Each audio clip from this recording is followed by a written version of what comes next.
Hey everyone, and welcome to another deep dive. You know how much we love exploring those big ideas that really make you think, and today we're going to be taking a look at Morganhousel's book, The Psychology of Money. Yeah, it's a fascinating read. It really digs deep into how our emotions, our biases, our past experiences, even just our upbringing, all play this huge role in shaping how we view money and ultimately how we make financial decisions. Absolutely, and what I love about Housel's approach is he doesn't just throw a bunch of dry economic theories at you.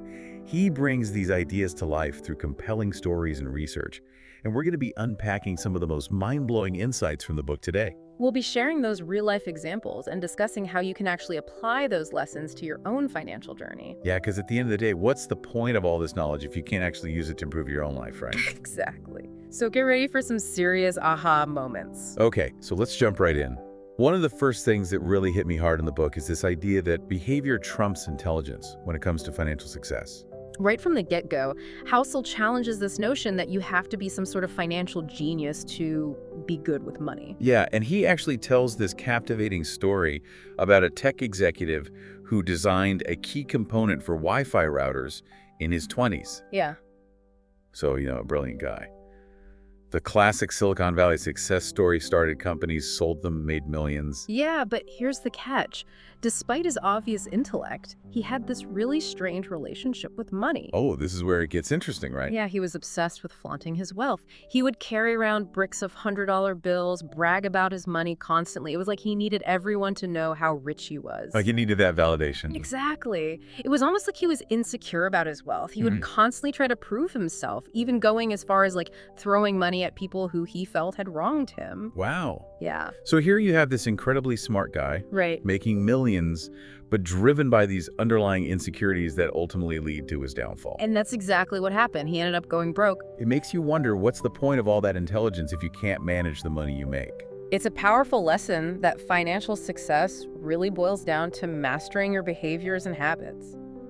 You can be the smartest person in the room, but if you can't control your spending, or if you're constantly chasing the next big thing, you're likely to end up right back where you started.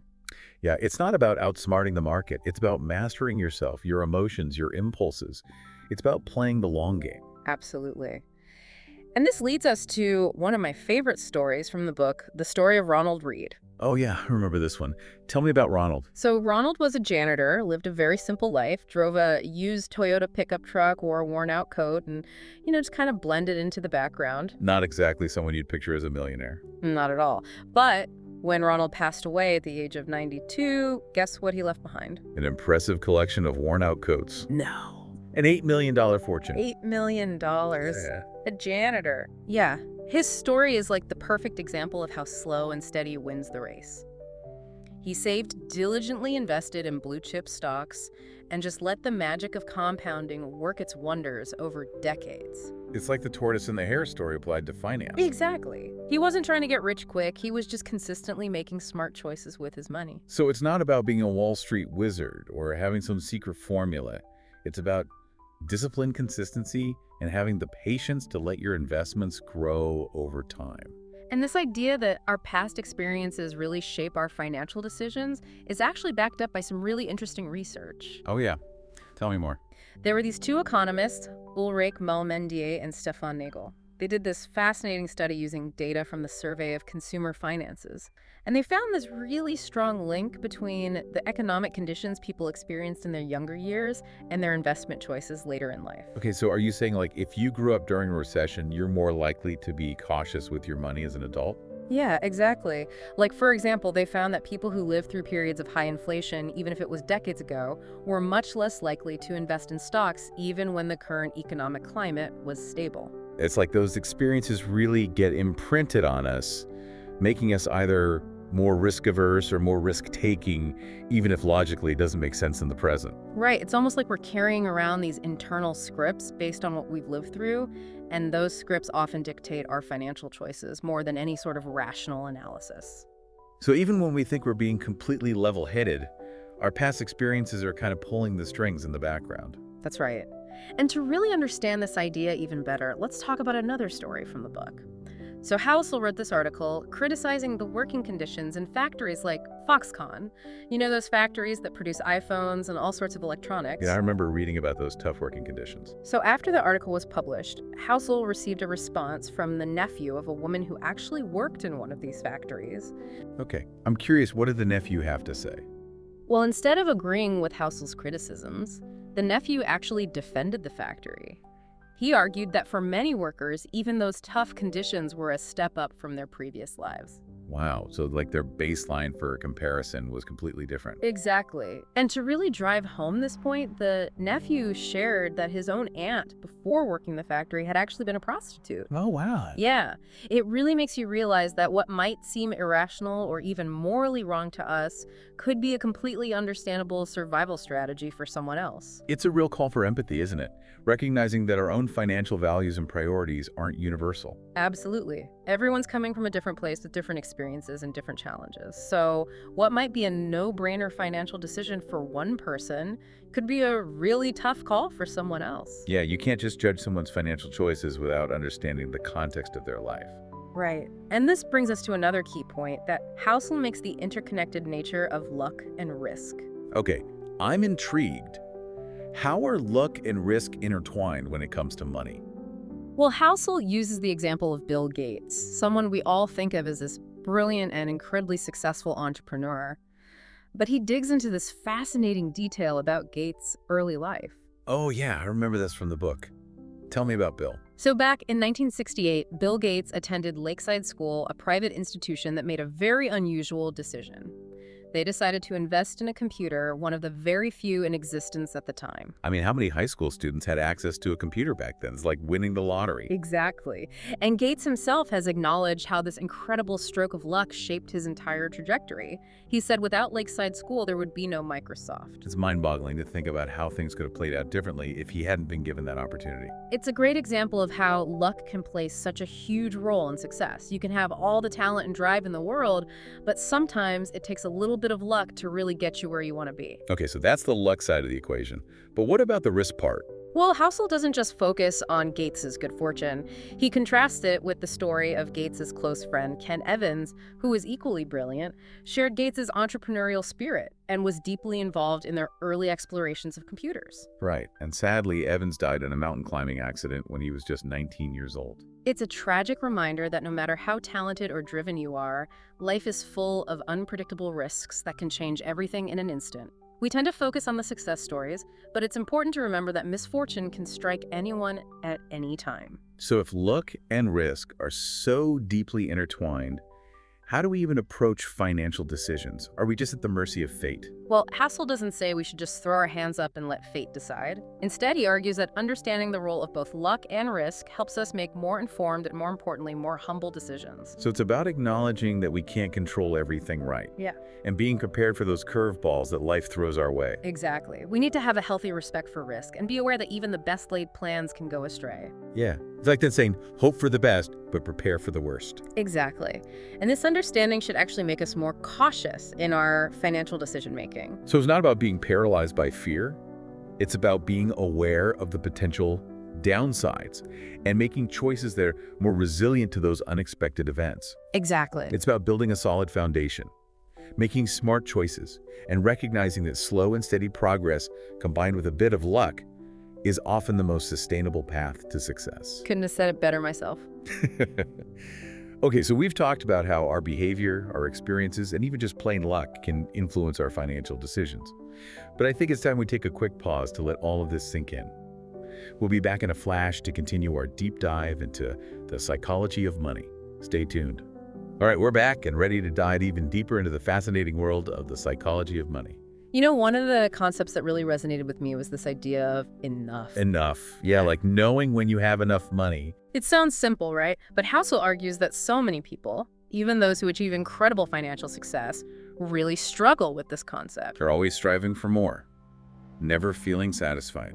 It's like this endless pursuit of the next milestone, the next zero in their bank account.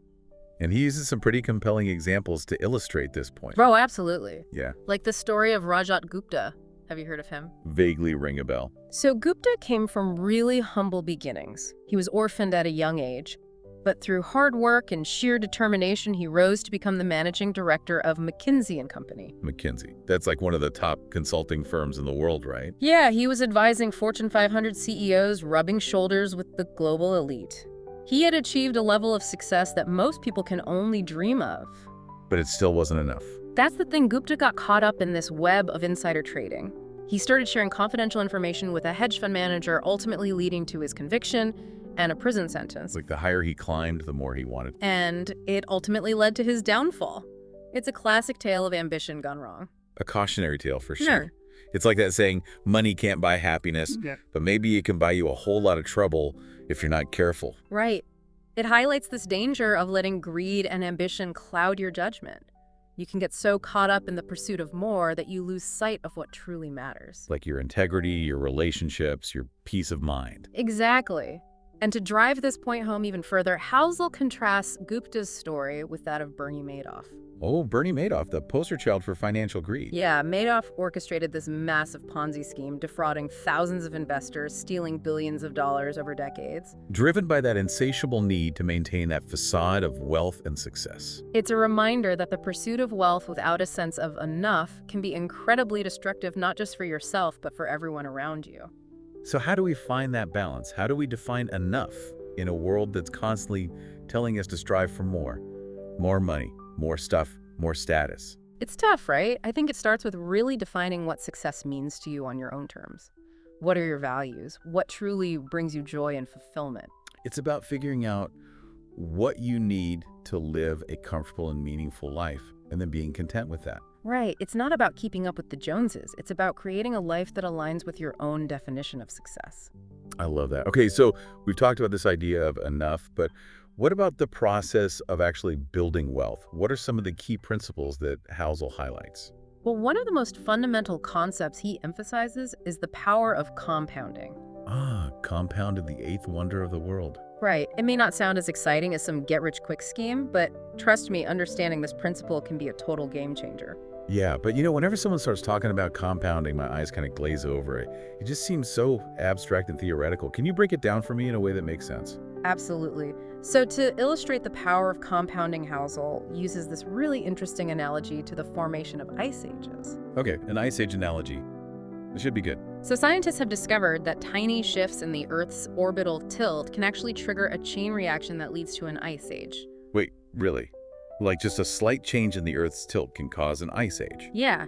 Imagine a small change in the amount of sunlight hitting certain areas of the planet. It might not seem like a big deal at first, but it can cause snow to linger a bit longer during the summer months. Okay, so a little bit of extra snow sticks around. How does that turn into massive glaciers? That's where compounding comes in. That extra snow reflects more sunlight back into space, which cools the area even further. This leads to even more snow the following year, and the cycle continues. Over thousands of years, this seemingly insignificant change can transform a slightly cooler summer into a full-blown ice age. Wow, that's incredible. So it's like a snowball effect. This tiny initial change gets amplified over time, leading to this massive transformation. Exactly.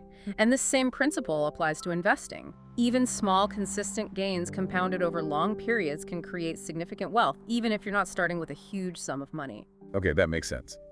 But I need a real-world example here to really drive this point home. Okay, let's look at Warren Buffett, one of the most successful investors of all time. Would you believe that a huge portion of his wealth was actually accumulated after his 50th birthday? Seriously?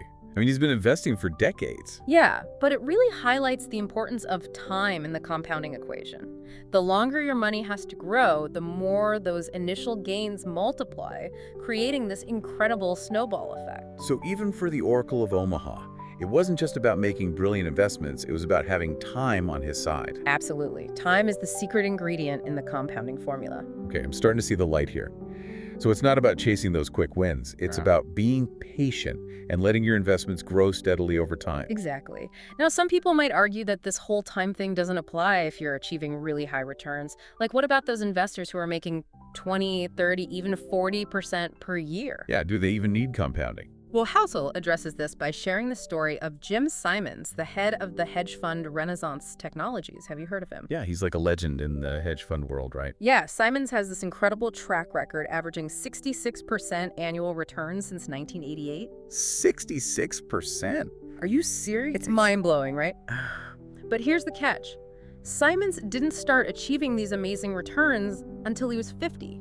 So even though his returns were astronomical, he had less time for those gains to compound compared to someone like Buffett, who started investing in his teens. Exactly. So while Simon's returns are phenomenal, his overall wealth is still significantly less than Buffett's because he had fewer years for compounding to work its magic. Wow, that's crazy. So even with those sky-high returns, Simons would be even richer if he'd started investing earlier. Exactly. It really underscores this idea that starting early and letting time do its thing is crucial. Time is the ultimate multiplier. That's a great way to put it. Okay, I'm officially a believer in the power of compounding. Now, what are some other key takeaways from the book that we should be thinking about? Well, another important point that Housel makes is that saving isn't just about reaching a specific goal, it's about creating freedom and flexibility in your life. I'm all about freedom and flexibility. But how does saving lead to that? Having a financial cushion gives you options and control over your time. You're not constantly stressed about making ends meet or feeling trapped in a job you hate. So it's not just about having a big nest egg. It's about having the peace of mind and the ability to pursue opportunities that truly align with your passions and priorities. Exactly. You know, Housel shares a personal anecdote about his experience as an investment banking intern. Oh yeah, I remember this one. He was making bank, but he was miserable. Yeah, the work was intellectually stimulating and the pay was great, but the long hours and lack of control over his time left him feeling empty. He realized that true wealth wasn't just about money. It was about having the freedom to make choices that aligned with his values. Even if it meant walking away from a lucrative career path. Yeah, it's a powerful reminder that even a high-paying job can feel like a gilded cage if it doesn't align with your values or give you the freedom to live the life you want. So saving gives you that ability to say no to things that don't serve you, to take risks, and to prioritize your own well-being. It's about investing in your own autonomy and creating a life where you have the space to pursue your passions and create a life that feels truly fulfilling. I love that. It's like saving isn't just about accumulating wealth, it's about investing in your own freedom and happiness. Exactly. And that brings us to another interesting point that Housel makes. He encourages us to be pretty reasonable, not strictly rational when making financial decisions. Okay, pretty reasonable. What's the difference between that and being rational? Shouldn't we always strive to make the most logical, data-driven decisions when it comes to money? Data and logic are important, of course, but we're not robots. We're emotional beings, and our emotions inevitably play a role in our financial decision-making. Like sometimes we make decisions based on fear or greed or just plain old wishful thinking. Right. And trying to be perfectly rational all the time, especially when it comes to something as emotionally charged as money, can lead to frustration and burnout. So it's about acknowledging that we're human and that our emotions are part of the equation. Exactly. And sometimes the most mathematically sound strategies are emotionally unrealistic for most people. Like, even if the numbers say you should be investing aggressively, if that approach keeps you up at night, worrying it's probably not the right strategy for you. It's about finding that balance between rational analysis and emotional well-being, creating a financial plan that you can comfortably stick with even when things get a little crazy. So it's okay to be a little bit irrational, as long as it helps you stay the course and reach your long-term goals. Right. Now, to illustrate this whole pretty reasonable concept, Housel tells this fascinating story about Julius Wagner Jauregg, a doctor who won a Nobel Prize for a very controversial syphilis treatment. A controversial syphilis treatment, I'm all ears. So Wagner Jauregg discovered that intentionally inducing a fever in syphilis patients could sometimes help their bodies fight off the infection. Wait, hold on. You're telling me he intentionally gave people fevers to treat syphilis? That sounds kind of dangerous. It was a risky approach for sure, and some patients didn't survive the treatment. But his reasoning was based on this hunch, this belief that fevers, while unpleasant, actually played a role in boosting the body's immune response. And was he right? It turns out he was onto something. We now know that fevers can indeed help fight infections. So even though it seemed counterintuitive and even risky, this seemingly irrational decision was actually based on an understanding of how the body works. So sometimes those seemingly crazy ideas can actually lead to breakthroughs. Exactly. And sometimes in finance, the most logical approach might not be the best approach for you personally. It's about finding what works for your individual situation and your emotional temperament. Okay, that makes sense. So it's not about blindly following the rational advice. It's about being thoughtful, considering all the factors and making decisions that feel right for you. Now, all of this talk about risk leads us to another crucial concept: the importance of having a margin of safety. Margin of safety, so like having a backup plan. It's more about having a buffer, a cushion to protect yourself from those unexpected events that life inevitably throws your way. It's like building a financial fortress with extra thick walls. I like that analogy. It's about acknowledging that we can't predict the future and planning for things not going according to plan. So we need to be prepared for those curveballs, those unexpected expenses, those market downturns. Exactly. It's about having a bit of pessimism built into your planning. Not pessimism exactly, but realism, right? Yeah. Acknowledging that things might not go as smoothly as we hope. Right, and building in a buffer to protect ourselves from those inevitable bumps in the road. Okay, so how do we actually create this margin of safety? What are some practical steps we can take? One important way is to diversify your investments. Don't put all your eggs in one basket. Spread your money across different asset classes, different industries, different geographies. So if one investment tanks, you're not completely wiped out. Right. It's about spreading the risk. Okay, what else? Another key is to avoid excessive debt. Debt can be a useful tool in some situations, but too much debt can limit your flexibility and make you more vulnerable to financial shocks. It's like having a giant weight around your neck dragging you down. Exactly. And it's about being realistic about your future income potential. Don't assume that your income will always go up. Plan for the possibility of job loss, illness, or unexpected expenses. So it's about being prepared for the unexpected, having a plan B, and maybe even a plan C. Right. It's like having a financial safety net to catch you if you fall. Now, I love a good story, and Housel tells a fascinating anecdote to illustrate this whole margin of safety concept. It's about a German tank unit during World War II. It's one of my favorites. Go on, tell it. So during the Battle of Stalingrad, this German tank unit was rendered completely inoperable. But guess what took them down? Not the enemy, I'm guessing? Nope. It wasn't enemy fire, it was mice. Mice? Seriously? Yeah, apparently during weeks of inactivity, mice had nested inside the tanks and chewed through the insulation covering the electrical systems. No way. So these mighty tanks were brought down by tiny little mice. It's a crazy story, but it highlights this important point, that even the most sophisticated plans can be derailed by unexpected events that we might not even consider. It's a reminder that we can't anticipate every possible risk, but we can build in a margin of safety to protect ourselves from those unforeseen events. So it's about having some slack in the system, right? Not stretching yourself so thin financially that a single unexpected event can send your entire plan crashing down. Exactly. It's about building resilience into your financial life. I love that. Okay, so we've talked about the importance of behavior, compounding, saving, and having a margin of safety. What other big ideas from the book should we be keeping in mind? Well, another concept that Housel explores is what he calls the end of history illusion. The end of history illusion. Okay. That sounds kind of deep. What is that exactly? It's this tendency we have to underestimate how much will change in the future. We look back at our past selves and think, oh, I would never do that now. But we often fail to recognize that our future selves might look back at our present selves and think the same thing. So we think we've reached some sort of end point in our evolution. But the reality is we're constantly changing and evolving. Exactly. We're always growing, learning, and adapting to new experiences. And this illusion can have a big impact on our financial decisions, especially when we're making long-term plans. Like, we might assume that our risk tolerance or our career goals will stay the same, but life has a way of throwing us curveballs. Right. So how do we make sound financial decisions when we know we're going to change in the future? That's a good question. What does Housel recommend? He encourages us to embrace the reality of change and build flexibility into our financial plans. So don't lock yourself into a rigid plan that might not make sense a few years down the road. Exactly.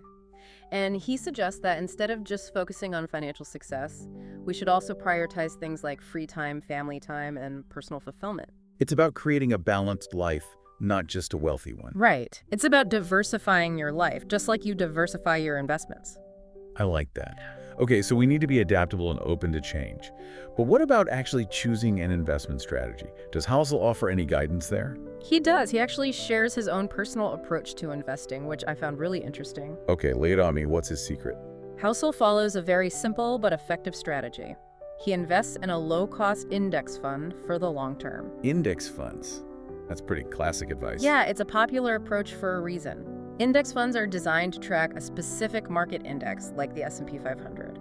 So you're essentially buying a tiny piece of the entire market. So you're not trying to pick individual stocks or time the market. You're just riding the overall market trend. Exactly. And it's a very hands-off approach. You're not constantly buying and selling or stressing about market fluctuations. That was pretty chill. It is. And it aligns with Housel's overall philosophy of frugality, long-term thinking, and prioritizing peace of mind over trying to beat the market. It's a reminder that there's no one-size-fits-all answer when it comes to investing.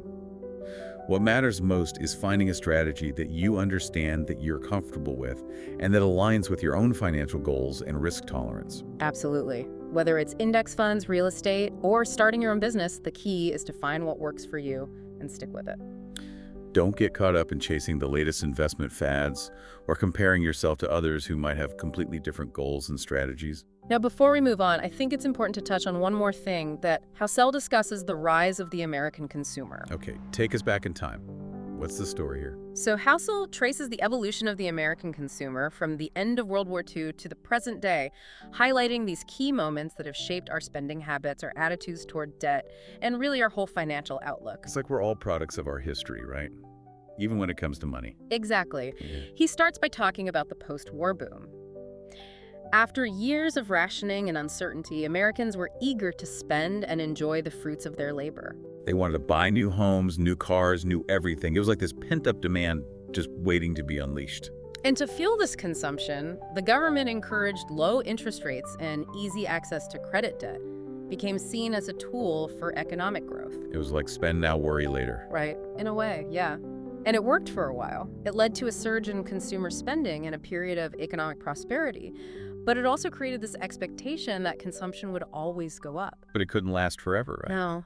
As incomes started to stagnate in the 1970s, inflation soared and the economic landscape shifted dramatically. People were still accustomed to this high level of consumption, but their incomes couldn't keep up. So what happened? Well, household debt started to rise. People borrowed more and more to maintain a lifestyle they could no longer afford. And this pattern has continued in many ways to this day. It's like we're still dealing with the legacy of that post-war consumer boom. Exactly. We're bombarded with advertising messages encouraging us to buy more, have more, be more. And social media just amplifies this pressure to keep up with the Joneses. It's a recipe for financial stress and dissatisfaction. It can be. But by understanding the historical forces that have shaped our consumer culture, we can start to make more conscious choices about our spending and our relationship with money. Okay, so we need to be aware of these historical trends, but what can we actually do about it? How do we break free from this cycle of overconsumption and debt? That's a big question, and there's no easy answer. But I think it starts with being mindful of our spending habits. Like actually tracking where our money is going and making sure it aligns with our values. Exactly. And it's about resisting those impulses to buy things we don't need just because they're on sale or because everyone else has them. It's about finding contentment in what we have and focusing on experiences rather than material possessions. Right. And it's about teaching our kids about financial responsibility and helping them develop healthy money habits from a young age. It's about creating a culture of mindful consumption rather than mindless spending. Exactly. Now, I know we've covered a lot of ground here, but I think Housel's insights are so valuable because they help us understand the human side of finance. It's not just about the numbers. It's about understanding our own psychology, our biases, our emotions, and how they influence our financial decisions. And it's about aligning our financial choices with our values, our goals, and our vision for the future.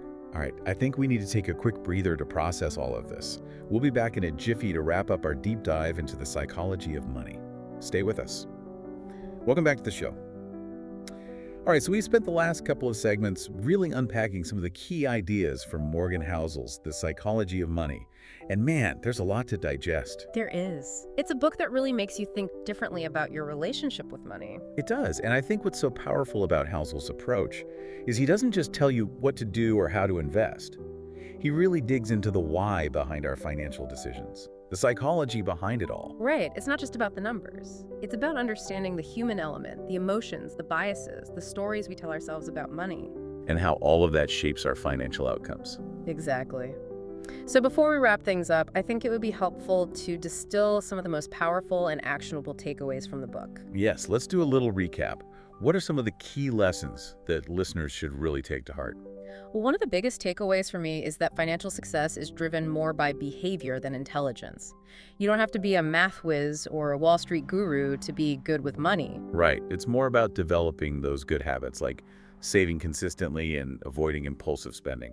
And it's about having the discipline to stick to your financial plan even when things get tough or when you're tempted to chase those get-rich-quick schemes. Yeah, remember that story about the tech executive who went broke despite his brilliance? Yeah. It was a classic example of how even the smartest people can sabotage themselves if they don't have those good financial habits in place. Exactly. And then there's a story of Ronald Reed, the janitor, who quietly amassed millions. It's like the opposite end of the spectrum. He was living proof that slow and steady wins the race. Right. He wasn't trying to time the market or pick the next hot stock.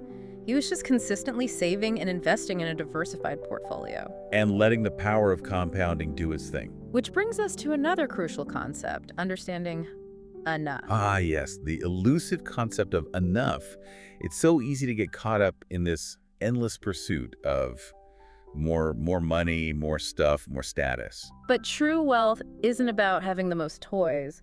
It's about having the financial security and freedom to live a life that's meaningful to you. It's about finding contentment in what you have and not constantly comparing yourself to others or feeling like you always need to keep up with the Joneses. It's about defining your own version of success and then creating a financial plan that supports that vision. I love that. Okay, so we've got behavior compounding enough. What else should we be adding to our financial toolkit? Well, Housel also emphasizes the importance of saving not just for specific goals, but for the freedom and flexibility it provides. Right, it's not just about having enough for retirement or a down payment on a house. It's about having that financial cushion that gives you options. Exactly. Like, remember Housel's story about the investment banking internship? He was making a ton of money, but he was miserable because he had no control over his time. And it made him realize that true wealth isn't just about a big paycheck. It's about having the autonomy to design a life that feels authentic and fulfilling. So saving gives you that power to say no to things that don't serve you, to take risks, and to prioritize your own well-being. It's like investing in your own freedom and happiness. Okay, so we need to be thinking about saving not just as a way to reach a financial goal, but as a way to create a life that we love. Exactly. Now, another key point that Housel makes is that we should be pretty reasonable, not strictly rational when making financial decisions. I remember this one. It's about acknowledging that we're human and that emotions play a role in our financial choices. Right. We can't always be perfectly logical and data-driven. Sometimes we need to factor in our gut feelings, our risk tolerance, and our individual circumstance. Like, even if the numbers say you should be investing aggressively, if that approach is going to keep you up at night, worrying is probably not the best strategy for you. Exactly. It's about finding that balance between rational analysis and emotional well-being, creating a financial plan that you can actually stick with. So it's okay to be a little bit irrational as long as it helps you stay the course and reach your long-term goals. Right. Now, to illustrate this whole pretty reasonable concept, Housel tells this fascinating story about a doctor who won a Nobel Prize for a very unconventional syphilis treatment. I remember this one. He intentionally gave people fevers to try to cure them. It sounded crazy. Yeah, it was definitely a risky approach, but it turned out he was onto something. So even though his methods seemed irrational at the time, they were based on an understanding of how the body works. So sometimes those unconventional ideas can actually lead to breakthroughs. Exactly. And it reminds us that there's not always a single right answer when it comes to money. Okay, so we've talked about behavior compounding saving being pretty reasonable.